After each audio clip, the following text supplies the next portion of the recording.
Il y a eu des reproches, mais aussi une discussion ouverte. Une table ronde réunissant les représentants des partis biennois, la directrice des finances et les partenaires sociaux s'est déroulée hier soir en huis clos.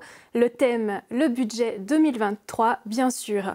Le budget et ses augmentations d'impôts ont été balayés aux urnes le week-end dernier par la population. Le temps presse, alors s'approche-t-on enfin d'un compromis? Anya Mouster fait le point.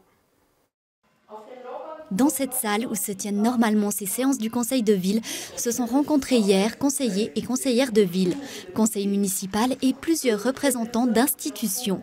La ville n'a pas de budget pour l'année 2023, celui-ci ayant été refusé dans les urnes. Il faut maintenant trouver un consensus. Il a été dit en table ronde que, premièrement, on veut une solution, on veut un consensus et on veut travailler pour l'avoir.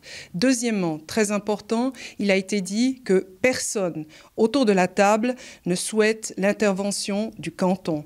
Et troisième élément important, la rapidité pour sortir de cette situation a été également soulevée.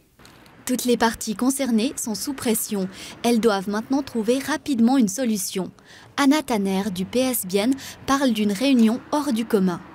Il y avait une ambiance particulière dans cette salle du conseil de ville. C'était beaucoup moins formel que d'habitude et on a vraiment pu dialoguer. Bien sûr, par moments, c'était intense. Et il y a eu quelques accusations qui ont fusé. Mais j'ai eu l'impression que la volonté d'atteindre un but tous ensemble est bien là.